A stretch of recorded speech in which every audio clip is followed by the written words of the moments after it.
So, and obviously, you're from Colombia originally. So, which roles have you done where you really got to show your Colombian heritage the most in? Well, that's funny.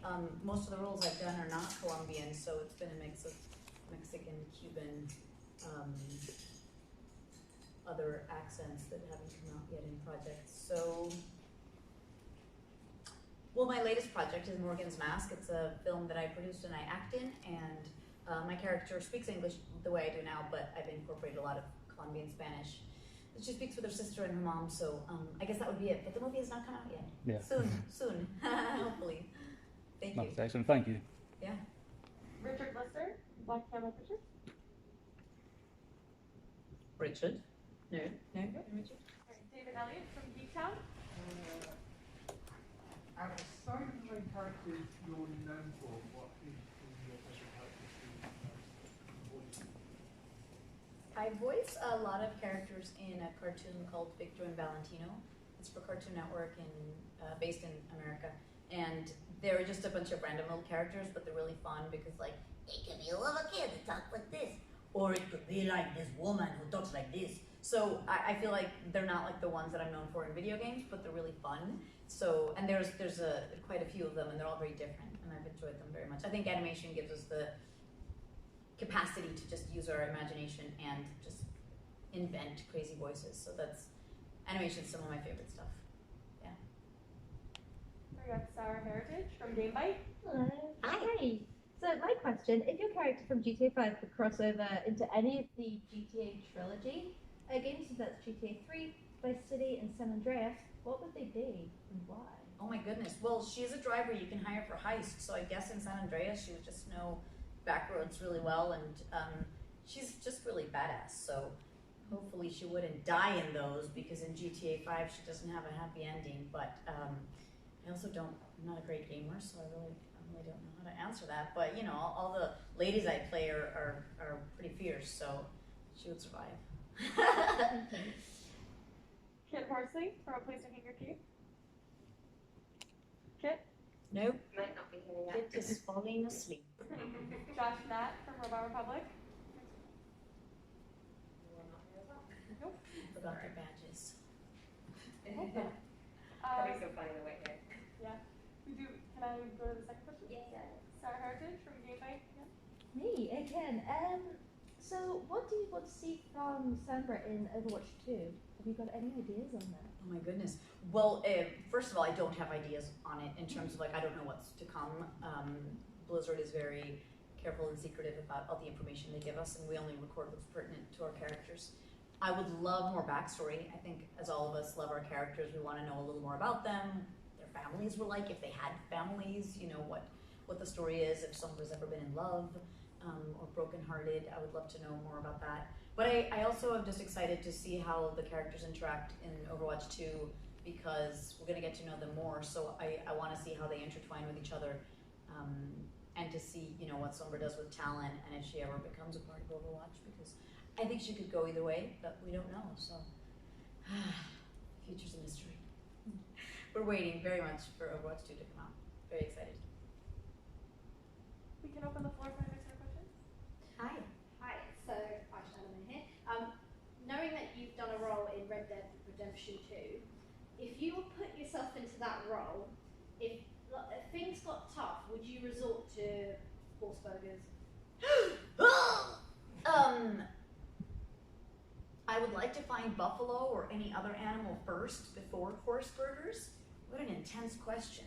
Oh no, I love horses too much, but I guess if you're starving, you do anything, right? Maybe I'd become a vegetarian and just do some some gathering for berries and you know, fruits in the desert. I don't know. Great question. Hi, or you're the boss.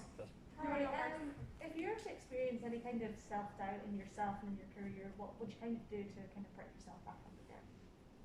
Ooh, you know, I think that actors, we constantly deal with, I don't call it rejection, but they're choosing other actors over us, right?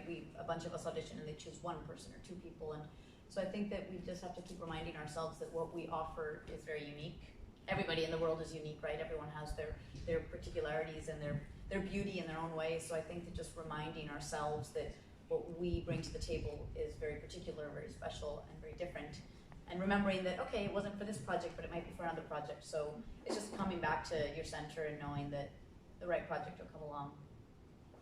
It's tough because we struggle with this, but I'm constantly reminding myself of this, that, you know, we're badass in different ways. Cool. Just one quick, simple question. What's your favourite role you've played so far to voice over, and why? So far, I mean, I love Sombra, which is what I travel the most for, and Raze and Valorant. I think they're both really smart, fun women. I think they have fun in different ways. Sombra's very cunning and sarcastic, and she has a dark sense of humor. And Raze is bombastic and the life of the party and loves kind of bringing her community together. So I think both of those are my favorites because they're really interesting in different ways. And I feel like the audience loves them. And they're from South America, so I feel proud to play them because South and Central America, I feel like we're representing Latinos in different ways, and that's exciting. Awesome, thank you. Out of all your characters that you've played, who would be your character to cosplay and why? Ooh. Well, I have cosplayed Sombra 3 times. I did her original skin. I've done the Franken Bride and the Rhine skin, which is this blue, fun one.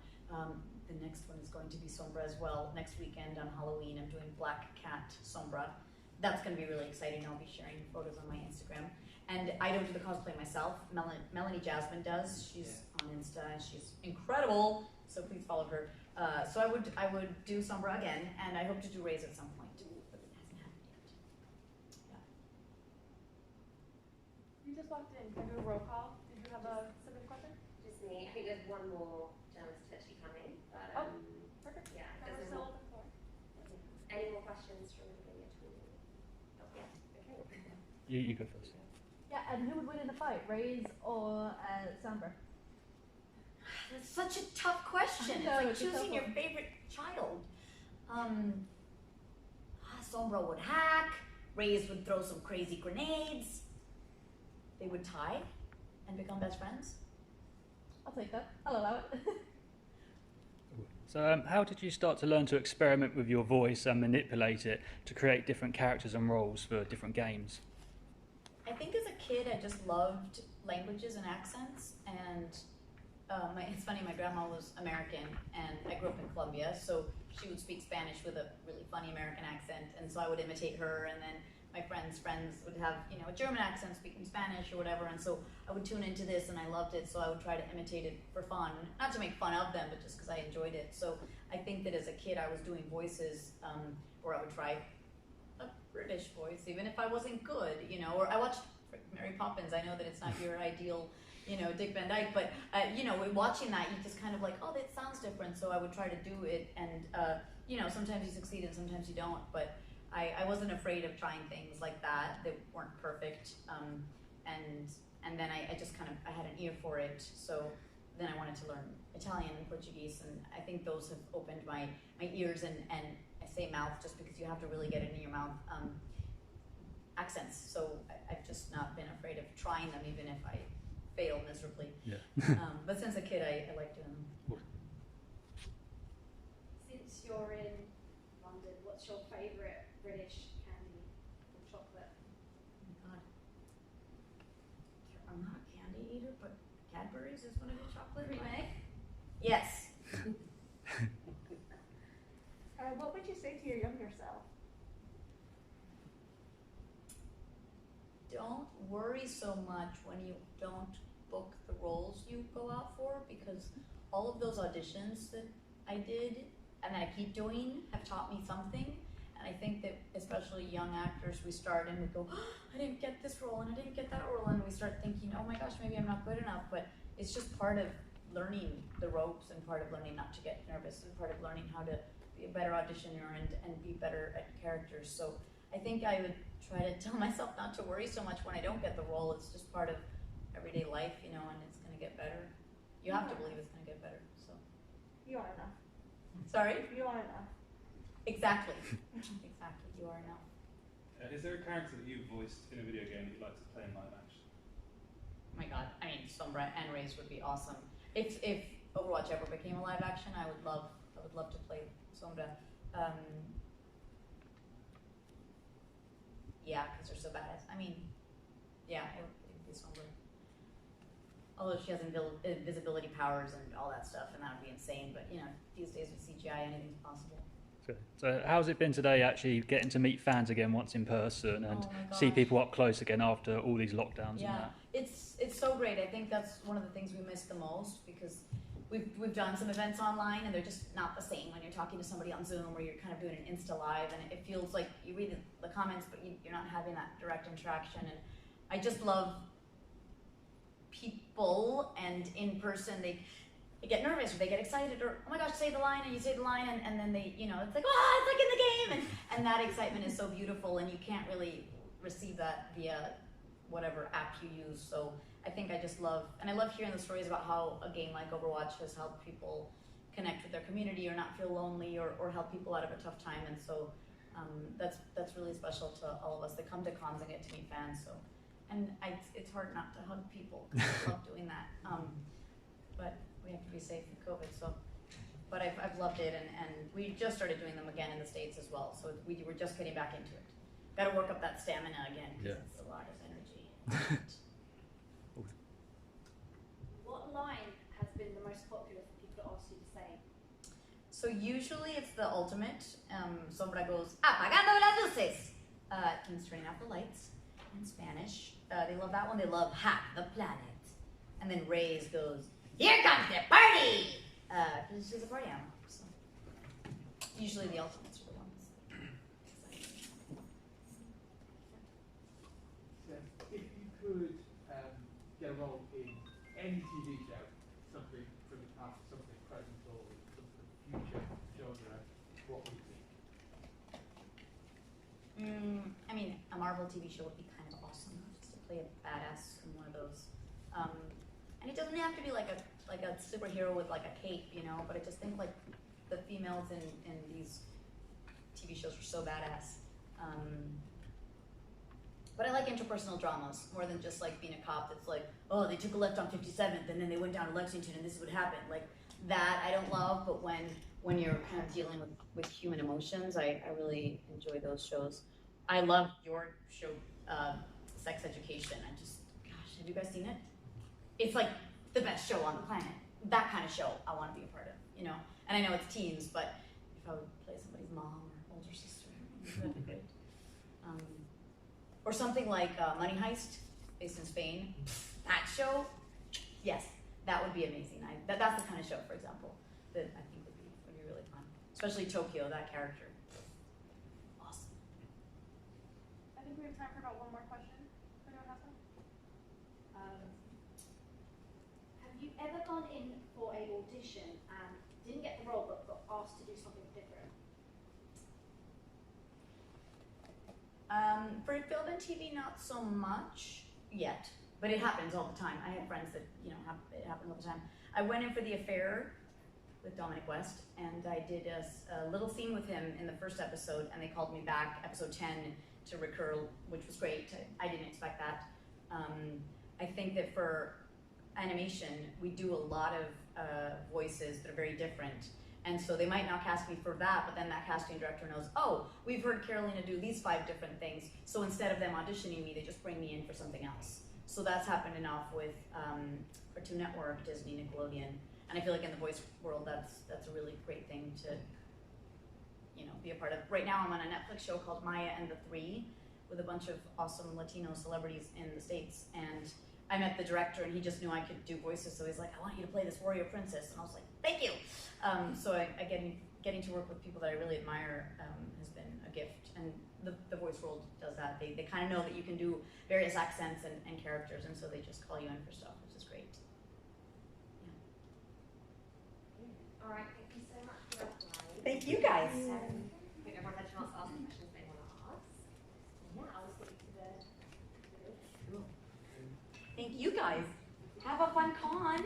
Me too. See you later. Bye. All right, if everyone's ready to start, our first question is from Benjamin Robbins, Lost World Movie Props. Hi. Hi, just wanted to ask, what was it like actually getting to be on the set of Modern Family and work with such a big cast and crew? It was wonderful. one of the things that I love so much about that cast is that everybody there has such, and the pedigree of a lot of those actors is pretty exceptional. And it turned out that Julie Bowen had been to college with my brother, and Ty Burrell I had seen in an off-Broadway play while I was doing a show on Broadway. So we got to talk about some things before we even got to shoot.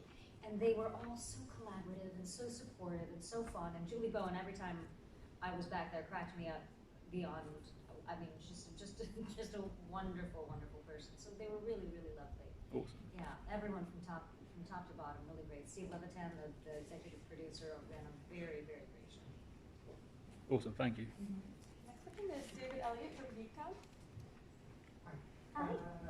You did a couple of episodes of Blind Spot. I Yes. wondered what that experience was like. They were quite fun episodes. I remember one of them had a little eye on there. So I just wondered Well, this is another wonderful story about people just coming together from different walks of life. What was great was that Bill was playing Ashley Johnson's father in the show, and I knew Ashley's partner from Critical Role and the stuff that he does there, so we got to finally connect from there. But yeah, it was great because it was nearing the end of the series and all bets were off and you never knew who was going to die, like, spoiler alert. No, it was great. It was really, really lovely. I think, again, when you get a chance to work on a show that is just cranking out these episodes and that popular, it's a really tightly run ship and it's very fun. Sarah Heritage from Green Bite. Hey, Anne. Hi, how are you? I'm lovely. I love your jacket and all your patches. Thank you. It's probably called Zabby online. It's very. I thought it was fitting for the Yes, for the occasion. For the occasion, yeah. I thought I'd dress up a bit. My question is, what do you hope to see from your character in Overwatch 2? Can you give us any kind of like things you are looking forward to seeing? Yes, I love my character in Overwatch so much. I love Symmetra, and I love the backstory that they've given her already. So much that I'd really love to see more how she connects with the larger story, because she's one of the few characters right now that we don't necessarily see her interacting with the other characters, whether Talon or Overwatch. We don't know which side she's going to end up on, right? Because she definitely wants the world to be a better place, but you can tell she's having doubts about Vishkar. So I'm very, very interested to see more of that story develop and see how if she finds out what they're up to, as we have learned what they're up to.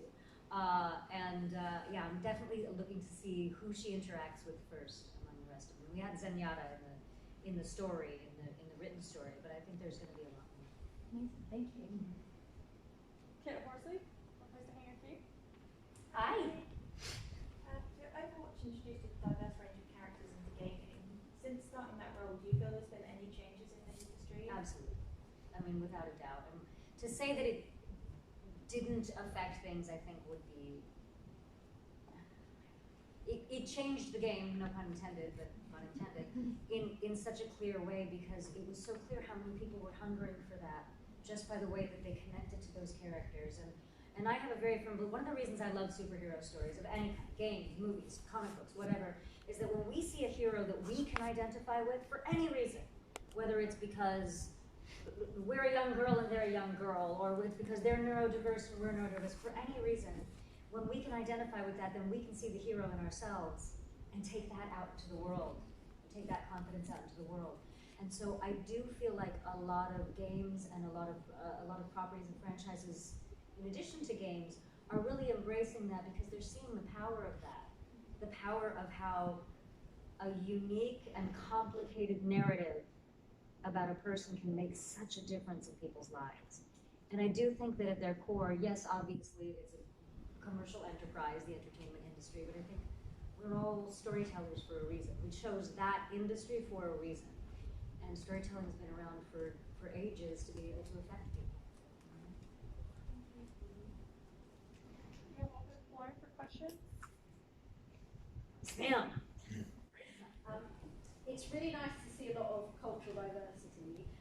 Is there any things that you'd like to suggest to Overwatch to make Symmetra even more, wholesome? Or interesting. I mean, like I said, I would like to see how she fits into the larger narrative a little bit, but because they've done such a great job of making her this wonderful combination of all the unique things that make her her, I think I'd just love to see more of her.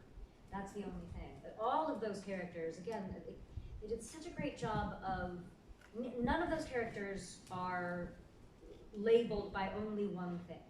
Nobody is just the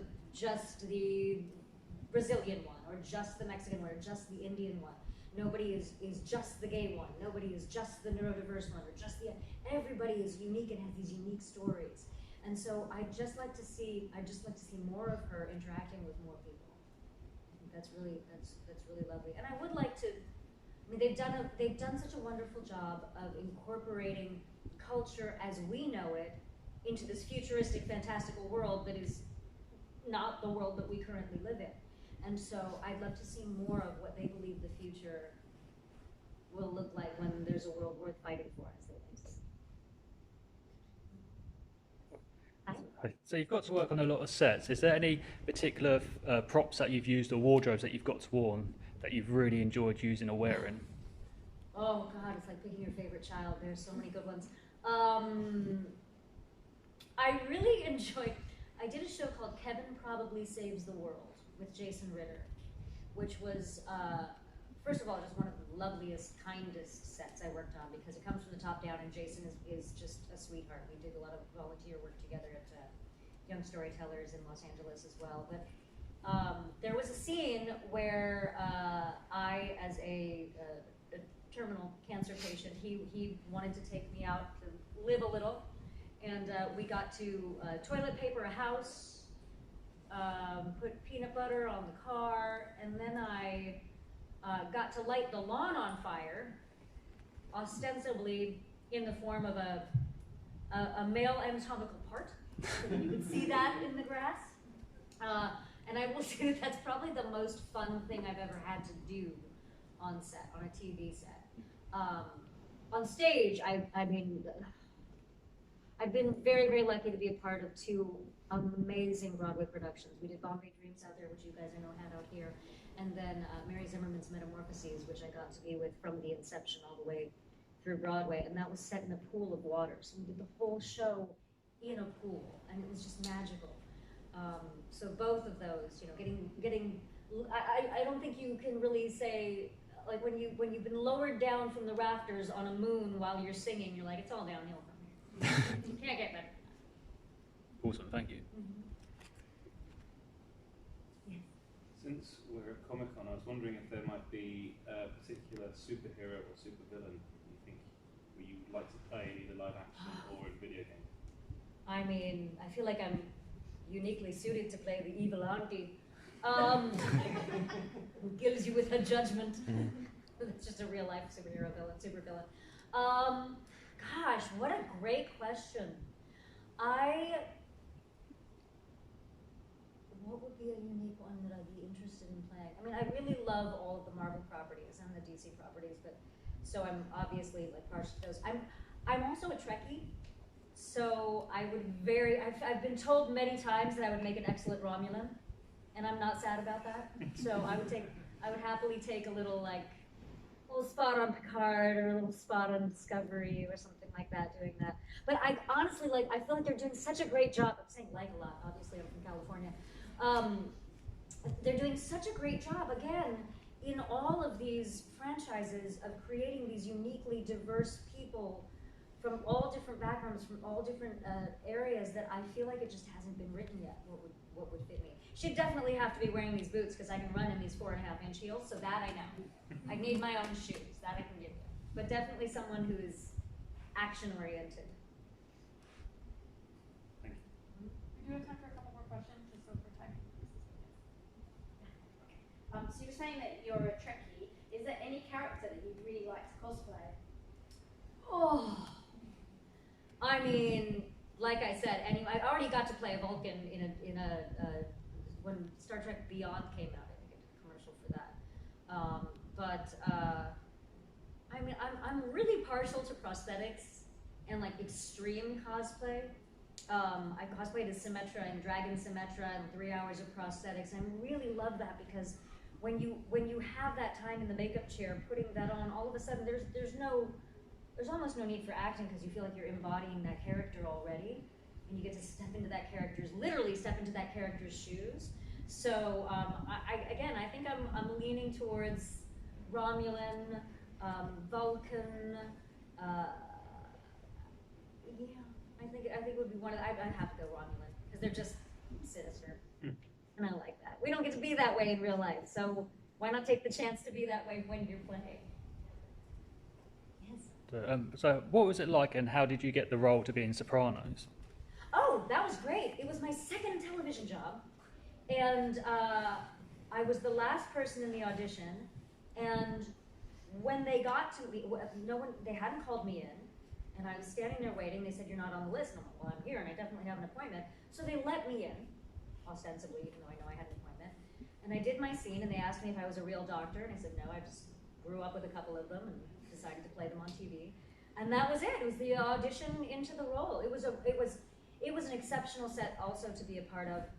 Unfortunately, the whole time, has anyone not seen The Sopranos here? Because if so, plug your ears, because I'm about to spoil something. But the whole time that my scenes were with James Gandolfini when he was in the hospital with a tube down his throat. So we didn't really get to talk much. But Edie Falco was just, watching her work was exceptional. Was just exceptional. For that to be my second job, I was very, very, very, very lucky. And of course, I was playing a doctor because what else would an Indian person be doing on The Sopranos back then? That makes more sense. When my brother found out, all he said was, "Just tell me you're not a bada bing girl. That's all I care about. You can be anything else on that show. Just don't be a bada bing girl." Awesome, thank you. Amazing. Well, thank you so much. Oh, I think it was just one more question. I don't want to keep you. Yeah, Yes. I was just thinking, you're doing now lots of voiceover work, and I was wondering if you might have one bit of advice for anyone that's trying to get into that industry. Well, there are a lot of incredible resources out there. First of all, two resources that I'm going to plug because they have been created by two of our fellow Overwatch actors. One is called IWantToBeAVoiceActor.com. Dee Bradley Baker has an incredible site. Gabrielina might have said something about it before me because we love that site. It has all the information you need. And then our friend Jennifer Hale, who holds the Guinness record for most prolific voice actress. Like, she knows what she's talking about. She created a website called Skills Hub, skillshub.life, where you can go in and actually learn from some of the top voice actors in the industry one-on-one for like 10 minutes, 30 minutes, whatever. But honestly, it's just play with your instrument, which is your voice. Find out what silly things you can do. I honestly think the two main reasons that I do voiceover are theater, because I had the vocal training, but also because I make a lot of funny voices at home. I talk to the dog, I sing to the dog. My husband and I make silly voices at each other. We'll run around talking like this. Like, we'll just do crazy things and try things. The only rules that there are, I think, for any entertainment industry is be on time, be prepared, don't be a dick. Those are the three rules. Everything else is optional. Everything else is play and opinion and subjective. So just play with that instrument and have fun with it. Brilliant. Thank you so much for your time. I'm sorry Thank you to- guys. I You can't- guys take care. Thank you. It's all down here, right here. Thank you so much. I kept you waiting. Okay, we're ready to jump. Ready to jump right in. We're going to start with Joel Meadows from Tripwire Mag. Hello. Actually, I wanted to ask a slightly different question, Yeah, that's if that's all right. I wanted to ask you, because you worked on what would have been a Watchmen movie project. It was a Watchmen movie project. But how did you feel adapting, such an important book at the time? Well, it was a great responsibility, and it was right after I'd written X-Men 2, and so I was sort of the comic book screenwriter guy, and my agents asked me what I wanted to do next, and I said I want to do the greatest comic book of all time, and that's Watchmen. And so I tracked down the rights and made a deal with producers, and we set it up. And as soon as I did, someone gave me Alan Moore's number. Alan Moore is the author of the greatest comic book of all time. And I called him up and I said, my name's David Hayter, and I've been tasked with adapting your masterpiece into a movie, and I know you don't care for Hollywood, but I just want you to know how important this story is to me and how important it is to me to get it right. so, you know, if you'd like to be involved, any level of involvement you want, please let me know. And he was very kind, and he said, oh no, David, you know, the book is my story and the movie's your story, but you know, you give me a call anytime if you have any questions. And he was so kind, and I called him a few times through the process, and yeah, it was, and that was really my job for about 9 years on that movie, was just to protect the integrity of that story and try to make a movie that reflected the brilliance of that very important book. Cool, thank you. It was heavy duty. Benjamin Robbins from Lost World of Movie Props. Right. So you got to write for the Scorpion King. How much influence and how much of the story was yours, and did you enjoy doing the Scorpion King? I did. I was brought in like 3 weeks before they started shooting, so I was like a last-minute cleanup screenwriter, and so how much of it was mine? It was really, you know, it was other people's script. I just came in and I came up with some new action. I kind of put in my own style of dialogue. Some of the dialogue had been kind of modernized, and this was a Stone Age thing, and it always drives me nuts when people are like, oh, that's gotta hurt, or, you know, something like that, modern phrases. So it was really sort of taking the dialogue back to, I mean, not, you know, it's not ancient, it's still goofy and action-based, but try not to be so anachronistic. And then, so I did my rewrites on the script, and then I got to do a read-through of the script, sitting in between The Rock and Michael Clark Duncan, who are two of the largest men I've ever seen in my life. And they're both in like string tank tops, and their biceps are like this. And I was like, if they both fell over at once, I would be crushed into a fine paste. But that didn't happen. And then one time, so I did my rewrites and everything, and I was on the set for a couple of weeks, and then they were like, okay, I think we're good with the script. So I went on my way, and then they called me one day and said, we want you to come down, and we're having trouble figuring out the action at the end. And so I went, they drove me out to the desert, and they built this castle, and I got to stand with The Rock and the director, Chuck Russell, and I was like, okay, so where is everything? He's like, he's been shot in the back with an arrow, and I'm like, where's his bow? And they're like, oh, it's here. And I'm like, okay, so he should, you know, it's like, you think he's dead, he just can't, you know, and then he sees the bow, and the bad guy's got the girl, and so he goes and he crawls, and he gets the bow like this, but he doesn't have an arrow. It's like, then he reaches back with Herculean strength, pulls the arrow out, and zap like this, and hits the bad guy, and knocks him off the wall, and that's what you should do. And The Rock was like, yeah, like that. So, That's awesome. So it was super fun. It was just, I worked on it for like a month, and it was amazing. Awesome. And that was his first starring role, so so I felt very lucky to have played a small role in his incredible journey. Cool, awesome, thank you. We have Tony Platt from Tony's Views. Hi David, Hey. hope you're home the back here. Yes. You played the voice of Captain America in the Spider-Man animated series many moons ago. I did, that's right. Captain America.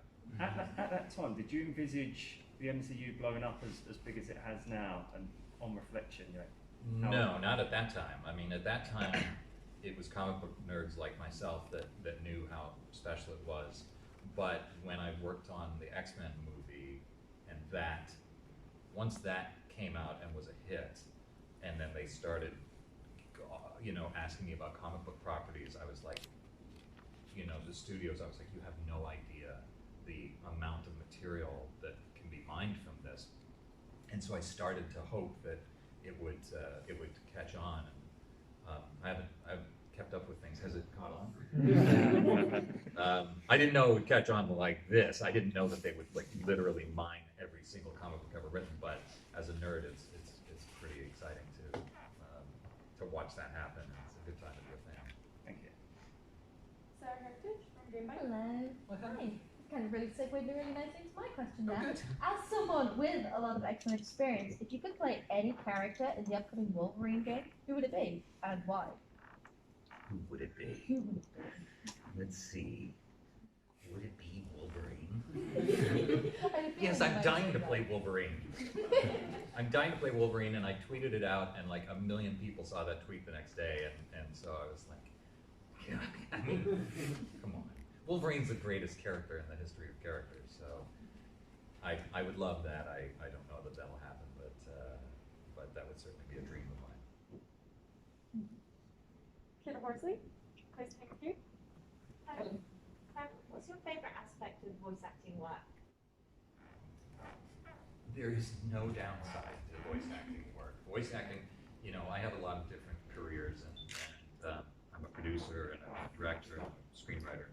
I love them all, but voiceover is just pure fun. You know, you work with the most amazing people. Like voiceover people are the nicest people in the world. There's no ego. You go in and with these incredibly talented people, and you just play. It's like doing a radio play, you know, like from the 40s. It's a really special job, and I have so many fans say, I want to get into voiceover, and it's hard to break into. It's a very tight circle, but once you're in, it's there's no better job in the world. So yeah, I kind of love it all. Also, they got little muffins, you know, in the booth, and you can wear your pajamas, and you don't have to shave, and I mean, literally the upsides are endless. We're open floor now. Let's talk about Snake. Let's talk about Snake. So, how do you feel about, like, he was a really big part of your life for a long time, and Still now is, yeah. It's really nice actually to see him popping up in Smash and all these other games. Where would you like to see Snake pop up in? Well, I mean, first of all, you know, Snake has had a massive impact on my life, my career. It's been, I mean, I do cameos, I do cons, I constantly am talking like Snake, and yeah, you know. I would love to see more games be made, you know, those epic games, and I'm looking forward to Jordan Vogt Roberts' movie, and you know, it'd be kind of nice to see Snake grow beyond just, you know, the gamer community, although he's, you know, obviously had a big impact there. Yeah, I love Snake to death, and people keep asking me, they're like, you know, would you come back and do another game? I'm like, yeah, you know, why not? So yeah, hopefully, you know, who knows? It's a valuable franchise, so that means someone's always going to want to try to do something with it, and I'd love to be a part of that. But we'll see. Fingers crossed. The blue in the back. Okay. I'm sorry, you're choosing. I started. Ryan from Geeky Brewing, as you probably guessed. Hello. Yeah.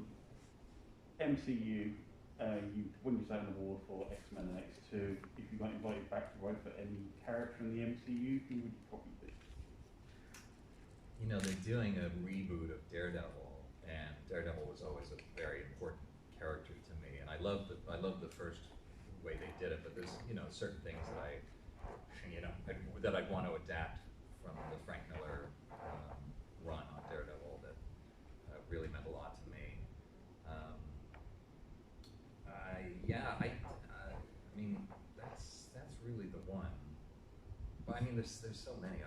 Any opportunity. I'm not sure what Kevin Feige's plans are for the next phase. You know, as the current crop of Avengers movies, you know, have come to an end. It's like, what are we going to do with all those characters? I think there's just endless opportunity, as there were in the comic books. You know, to just reinvent them and try different things with them. So it's kind of a wishy-washy answer, but pretty much anybody. We do have time for one more. So if you want to. Well, I got it on. We spoke a bit about Snake before. You mentioned the live-action movie that's coming out. Yeah. I wanted to know what you thought of the casting of Oscar Isaac as Snake. Well, Oscar Isaac is, you know, obviously, you know, one of the biggest movie stars in the world right now, and he's a perfect everyman, and you know, I think he's an extremely strong choice for it. I'd be very excited to see what he does with it. I think it's great. Has he spoken to you about it? Well, he has, I mean, he says he's a fan, so I guess he knows who I am. But no, I haven't spoken to Oscar Isaac about it. But I went to a speakeasy in Hollywood, and I had drinks with Jordan Vogt Roberts for about 4 hours, and we had a lot of drinks, and we talked for a long time about Metal Gear, and he is a huge fan, and like a genuine fan. So I feel like the movie's in very, very good hands, and I'm excited to see what's to be done with it, but I don't really know much about it beyond that. Of course. You sure that's it? Oh, come on. There's One short quick one. all right, you with the orange. Okay, well. So, sorry. Yeah. Obviously, you voiced King Shark in The Flash. Yeah, where's the Flash? If given the opportunity, would you have voiced King Shark in James Gunn's Suicide Squad?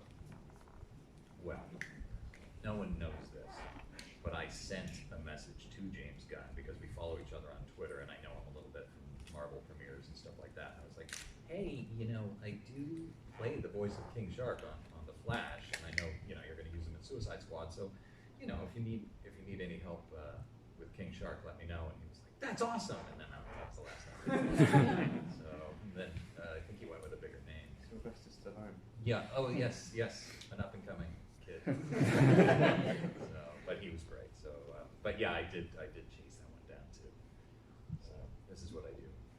Thank you so much for your time. Thanks very much. Well, thank you so much. Thank you. I appreciate it. All right. Nice to see you all. Yeah, sure. I thought you were going to pull my cheat over for a minute. I was like, oh, I'll either. Alright, so first question is from Joel Meadows from Tripwire Mag. Hello. Hey, all right. How's it going? So I was just wondering, what are the challenges of filming, like a period drama set in a very specific sort of time frame? What are the challenges for you as an actor? I would say, as an actor and a human being, sometimes the costumes can be a bit restrictive. Yeah. So having to go to the toilet can sometimes be a bit of an issue. I don't think we have to specify much further. I'm sure lots of knights and warriors in the battlefield had that problem as well. Yeah, probably the main one. Practicalities. And what about things like fighting? I'm not sure if stunt people, as part of the show, but is it quite a physical role? Yes, yeah, it's very, very physical. And it's really fun. And the great thing is, it's pretend. So after you're like, oh my god, this is so exciting, brilliant, wow, this is what it must have been like. Yeah, but we have plastic swords. Do you know what I mean? And all the people that you're fighting are like stunt guys. So when you do tap them with the sword, they'll go down. It's not. So, but you do get a flavour of it after it. The adrenaline rush is unbelievable. And what people kind of forget is, and actually when you're in the madness of it, and there's so many people, especially dressed in similar costumes, you are looking out for the stunt guys you practice with, but all the Vikings look the same when they're in armour. So it's very much like, oh my god, everyone's just running at me. Oh my god, I'm gonna go for you. So then there's been a couple of times when I've attacked the wrong guy and then I've ruined the whole battle. Like, oh my god, because you're supposed to fight him, then he fights Alex. And then, yeah. Thank you. Benjamin Robbins, last roll of movie props. Hi, Lou. So what was your experience like getting to work on the set of Luther? Oh, that was many, many years ago now. Brilliant. It was really exciting. Yeah, I got horrifically beaten up. And that, I think for a while at the start of my career, I was a victim. How the tables have turned. Yeah, it's interesting as well. And then when it first came out, I think a lot of actors get this as well. If your character's been killed or something traumatic has happened to them, everyone's mothers and fathers watch it, and it's like, oh my god, they get so upset. And it's like, my wee boy, oh my god, they killed you. Like, Mom, I'm alive, I'm here. It's like, it's fake. But I think because they see it with their eyes, it just is so impactful, But it was great working in that set. And that was the first time I'd seen an actor who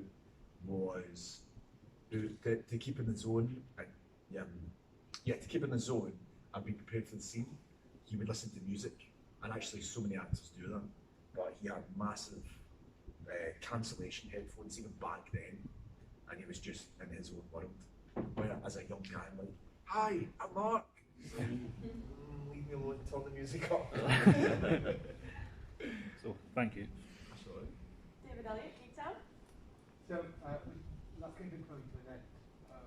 What are the things that you will miss about the show? What are the things that you, other than the top you really won't miss about the show? I suppose all my friends. Then this is the. I mean, in other shows I've definitely, made new acquaintances and friends for sure. But in this show, like everyone is my pal. Like we all have a WhatsApp group. We all keep in touch. We've been following each other. So I think that's what I'll miss, knowing that I wouldn't get to see them as much. So yeah, we even talked about occasions of hey, maybe we should have like a thing where we meet up every couple of years. Like some sort of convention for ourselves. Yeah, that's yeah, totally. Things I won't miss. I think sometimes being away from home, because you're away from home so much, you do miss a lot of events, family events, and being with your loved ones. So maybe that, because it's so hard to just go back for a couple of days, especially as we were filming over COVID there, we're very much there for the entirety of the shoot, so that was quite tough. I won't miss that as much. Sarah Heritage from Game Bite. Hello, that's me. Hiya. So what's been your favourite moment working on Lost Kingdom? Favourite moment? Yes, I think I've said this before, but there was a time when me and Arnis, who plays Citric, I think it was season 3, and it was either episode 4, it was episode 4 and 5, and there was a big battle, and we all charge out from the forest. We're all surrounded, and we were running out of time in the day, and so all the cameras were set up, and we thought the lens that we were using on one of the cameras in particular was very tight, so if you go for a tight shot and someone's slashing about, like you could be fighting air, and they wouldn't even realise that no one's there or whatever because it's so tight and close, and it feels almost claustrophobic. So you can sell it, but it wasn't like a close up. I'm honest myself, it was a wide shot. So by the time we finished the fight, and they were just like, keep going. We're like, okay. All the stunt guys have kind of died. We were just pretending to like fight people, and then they had the additional artists there. The extras, they were there, supporting artists, and so then we started interacting with them, and they didn't know what to do. So as soon as we were slashing them with the plastic swords, they just all died and didn't fight back. So if you ended up watching it back, poor guy who was editing it together. Because we'd just seen all these Vikings just sacrifice themselves to us. It was just being ridiculous. So I'd say that was good. We didn't get fired either, so that's good. Kit Horsley from A Place to Hang Your Cape. For your role in The Last Kingdom, were there any new skills that you had to learn? Yes. Other than the fighting? Horse riding, I had to do an Irish accent, and that was really fun. And I said to all my Irish friends as well, if at some point you can hear that I'm Scottish, then I'll have to buy a pint. So I made sure that my accent was the top. So yeah, probably that. Sarah Heritage, another question. Yep. So if you could appear in another Assassin's Creed game as a historical figure, who would it be and why? Oh, that is very interesting.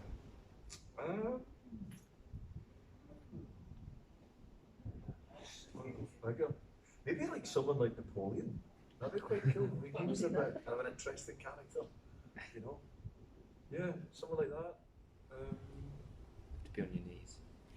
I'd have to be on my knees. Definitely had small man syndrome, taking over the world and all that. But he done all right. He was like that, forced his masculinity to the edge, to the extreme. Yeah, maybe someone like that. Yeah, a quite liked Alexander playing Alexander Graham Bell. I think that was quite a cool character to play. Yeah, it's really hard to pick something. He was like the Tesla back in the day, you know, creating everything. Is there time for open floor? I was going to ask, what do you think is the continued appeal of, a Viking story? This is deep into kind of antiquity, but they're still used in kind of film and TV and books. What do you think? What is it still about? The idea of the Vikings that still appeals to a modern audience. I think it's because they are steeped in nature. It's that idea of you could be taking it any minute. Yes. So people celebrate life even more. I think that's what I appreciated with the show itself. And just thinking about that, because we have so many distractions. You've got our phones, and everything just around us now. So it's kind of like we forget to be what it's like to be human. But back then, you did have harsh winters. It was about community spirit, similar beliefs, clan systems, identity was everything. And you were only as powerful as the next man, So I do think it's to do with that, the core of what human society really was. And I feel as if we are missing that more and more each day as we delve into the world of internet. Everyone's talking about, microchips in our head. 5G. Yeah. So I would say it's that. Very rarely, I think, I even realised that, a couple of months ago when I was walking around a nice park, I was like, oh, I'm listening to music. I was like, wow, you'd never get that back in the day. And then I took my headphones, my headphones died. And I was like, oh my God, it's so nice to hear the wind through the trees. So just to appreciate nature, just to kind of be there and make sure your phone is off and totally, just walking around. 100% and present. Yes. I was like, wow. Yes. So, yeah, maybe it's that. That's what it felt like for me. One more question? Is there any scenes or roles that you got to play that you stood back afterwards and just thought, wow, I couldn't believe I got to do that? I'm doing a project just now and it's kind of like that, but there's I'd say I played Macbeth when I was younger. I was like 25, and that was quite cool, especially to do it so young. So yeah, very much that really. Yeah, it's just a great part to play, and normally you kind of get cast as Macbeth when you're mid-30s, so it was really exciting to do that so young. Awesome, thank you. Thank you, everybody. Cheers, thank you very much. Thank you so much. Oh, sorry. Have a great We're here.